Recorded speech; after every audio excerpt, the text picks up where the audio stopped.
Our last speaker is Mike Mardini. He's the founder and CEO of the ACR Select. He's obviously been in the decision support business for a while with Commisure and Nuance, and I'd like to invite him up to speak.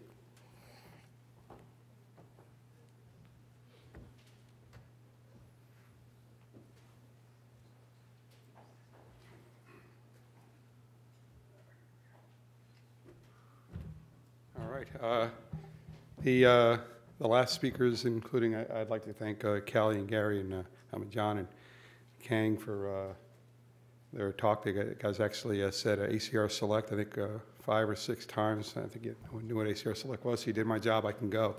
But I just want to give an intro to. You can go next slide. Oh. So that's right. Okay, fair enough. I didn't get the training. So, do we do this? Do I have to point it? There's a pointer up here. The pointer's up here, and I think the green arrow. Is it a green arrow? Green train. Here, let me try. It's the other clicker. Oh, sorry. Thank you. Handed me the wrong clicker, too. That's bad training, man. Jeez Christ. Well, what are you doing to me? All right. So I just want to talk a little bit about the ACR N Dsc and the ACR AC overview. Talk about the specifically ACR Select, and most of this talk will really be talked about what the strategy is for integration and to make the ACR AC easy to use, which seems to be some concern. And then talk about what's next. So who is NDSC? Basically, we were, NDSC has a relationship with the ACR to be the provider for the ACR AC. We've worked with them to work on the AC to make them algorithmic and deliverable to the market such that they're consumable. And we're supplying them, we're distributing, we are an agent of the ACR, and our goal is to establish these as a national gold standard with the full backing and support of the ACR and the AC committees. So this is a quick view of what I just said. So we have the ACR, the AC plus NDSC, which is ACR Select. Just a quick overview of what the ACR and where they came from. Under development for the last 20 years, thousands and thousands of hours, multidisciplinary input, not just radiologists, but from everywhere. It's important to note that when the criteria were created, it wasn't contemplated that they would be part of a CDS solution. They weren't designed in an algorithmic manner. They were white papers. There were PDFs. If you wanted guidance, you can open up a PDF and you can read about it. So this concept of taking the AC and making them into a CDS in an algorithmic manner so they're actually usable at a clinically relevant time needed to be done, and which is what ACR Select is. But where are we? I talked about this too. Okay, I cover this, so I'm faster than my own slides. So when we talk about what the redesign of ACR Select is, it really comes down to completing the actual guidelines from the estimated 55 or 60% of scenarios to covering 80 to 90%, or in some scenarios 100%, and then reorganizing them so they're algorithmic, so they can be accessed in a current ordering environment. So you have actionable feedback, and you've seen them, in some of the demos and the screenshots, where you're actually getting a numeric score with a color coding, with some actionable kind of, hey, you should be ordering this versus that, based on these guidelines. That's been the work and has been the work of the ACR as well as NDSC for the past year. The idea is to then, once they're that way, to actually create APIs and methodologies so that they're easily consumable by EMRs and by CPOEs and by anybody that actually wants to consume them as part of the ordering process. So that's been the work. That's the redesign of the AC. Really, in a nutshell, is to take appropriateness criteria and turn them into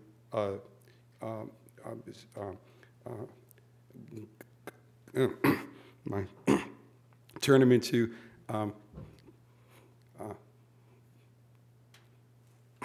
here's some water. Sure.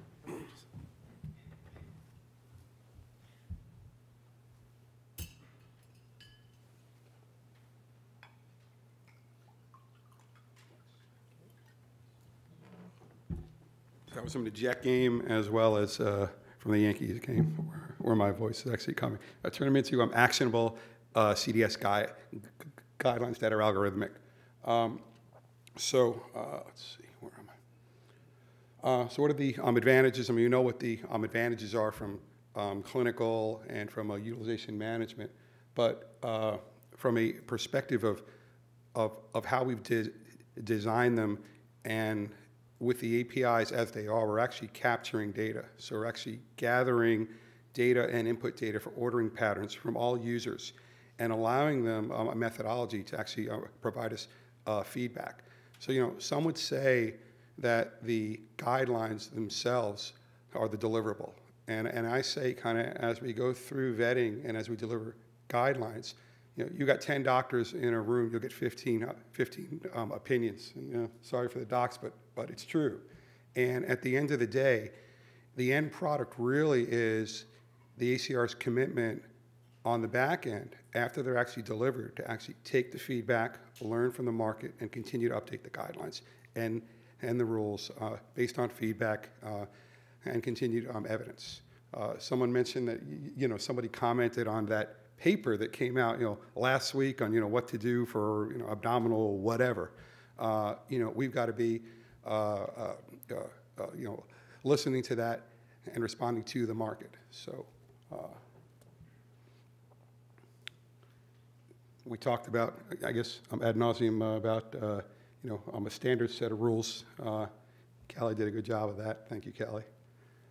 So we talked just a little bit about EHR workflow, and I don't know if everyone can see this, but basically it's the AC, it's the ACR Select kind of layer through APIs and integration with the EMRs. Now, the vendors talked, and they did a good job talking about, you know, taking the ACR guidelines and potentially dealing with clients that want to, quote, you know, localize.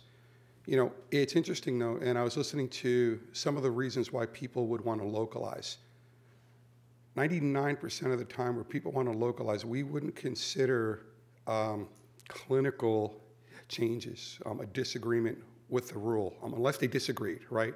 But if they want to localize, it's usually a business logic. So somebody gave an example of, it's easier for us to do a CT at night versus an MR. Well, that's well and good. It doesn't make a CT more appropriate, but if that's how you have to run the business, fine. It's not a guideline, no. It's business logic, and it's a layer that will rely on the actual, you know, the EMR platforms or the CPOE platforms to actually deliver on. ACR Select will actually deliver guidelines. When you do make the changes, you will specify that they're not necessarily ACR guidelines, but a local kind of business logic. And are deliverable in a form of XML, you know, web services, all the buzzwords. I will not say Google or Google-like everyone else did, but you know, whether it's HTTPS, you know, HL7 info buttons, you know, every EMR kind of wants to integrate a little differently. You know, some want to take the guidelines and really control the workflow. Some want to launch a, you know, third-party kind of window and make it real easy. Others want to do some kind of hybrid. It really all depends on, you know, what their current development kind of plans are. You know, keep in mind, most of these vendors did not build their CPO applications with this in mind. They don't have that kind of feedback mechanism workflow in their ordering applications. Most of them don't. So we provide many, many ways, many, many methods. And from an integration perspective, what we've learned so far is that if you've seen one, you've seen one. So we're on a half a dozen now, and we've got 6.5 versions of integration, which is why we're really out there kind of talking about different ways of integration. But we are talking to virtually all the EMR vendors. And what I'll do is I'll just run a quick video of one existing demo, if you can run the file. There's no audio to this, and it'll run quick, so we'll just... So they're in their system, they're selecting an exam. The order clicks on their exam. There's a list of indications, and they're going to select their indications that are appropriate for that patient. They're going to sign the order. They'll get a score, which is appropriate here. They accept the score, and they're done. So that's Epic. So anybody that knows Epic or what have you. So the advantages are that it is seamless. It does provide real-time feedback to the clinicians. It collects consistent and structured data. When you're talking about asking an ordering clinician to enter in real indications, real reasons, it impacts the entire process, from the radiologist having real data to go on as they're looking at the images, to billing, to protocoling, and it also and I think this was brought up earlier, this concept of providing this kind of screen in front of the patient that shows them, look, I know you went to WebMD, and I know it said for you to get a CT scan, but this is a 2, and here's the evidence. If I had a nickel for every time I had somebody ask me that, and somebody actually brought up, is it the ordering clinician or is it a nurse practitioner? That nurse practitioner, is powerless in front of a patient that is demanding that CT scan. This actually empowers them because they can turn that screen around and they can actually show the patient. So, what else might we see with this? A 1's a 1, right? A 1 is just, you're done. A 9 is clearly a 9, but there's a lot of 4s, 5s, and 6s, and there's a lot of scenarios where, you'll have 2 or 3 exams that will be a 5 or a 6, or 2 that are a 7. The concept of placing the radiologist in the care continuum as a function of this is something that we've heard a lot of interest in. So you're on that screen, you get the score, and you see that button, and you can connect to the NeuroRad because you're ordering a CT head or you think you need a CT head. So I absolutely see that delivered somewhere along the line as a function of this more content, whether it's dose or ACR created patient exam data, real-time peer data. I mentioned earlier that we're collecting data from everyone, and it's anonymized, but having some kind of pop-up and saying, look, for these indications, this is what your peers are actually doing, nationally or at your site in real time. And finally, and I know Callie brought this up earlier, but connecting all the stuff to outcomes. You can imagine a day where somebody's ordering and they're ordering, something for some reason, and not only are they getting the efficacy score, but they're actually getting data on outcomes of, from similar patients and what happened when this exam was or wasn't done. So that's it. Do you have any questions?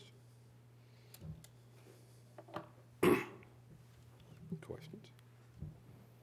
So Mike, I had one question is, how do you see the interplay between current vendors that are in the space, and how are you going to work with them to deliver? Are they going to provide the UI for the ACR? That's a good question. I was hoping that I'd get that question. So my... Softball. I knew you, yeah. So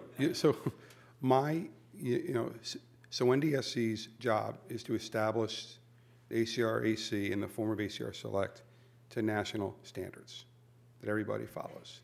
If you want national standards, you need a couple of things to happen. They've got to be consumable, right? Readily available and easy to use, which we've done. You've got to make them available to the market without bias, right? Make them available. And you've got to price them at a point that doesn't create a financial barrier. And we've done all that. So we'll work with everybody, and the market's going to decide, who's providing value. I mean, I had one customer come to me, one prospective customer say, hey, I want this in McKesson. And he's an old friend, and I'm like, okay, fine, I'll go beat McKesson up, right? And in the middle of one of the presentations, he came up to me and he said, hey, Mike, he's like, can you do this X thing? There was another feature that some other vendor talked about. And I said, well, we don't do that, but if you want that, you can go to this vendor. He says, well, I can go to that vendor? I said, absolutely. I said, they're going to license content. You're going to get ACR Select, but you're going to get their workflow. So if you want to manage dupes or if you want to whatever else, that vendor is going to actually deliver it to you, but they're selling you, ACR license guide lines. So the answer is, they're available. Okay. Any other questions? We're a little over time. All right, thanks to all the speakers, and I think we'll have a few-minute break. That hurt. Thank you.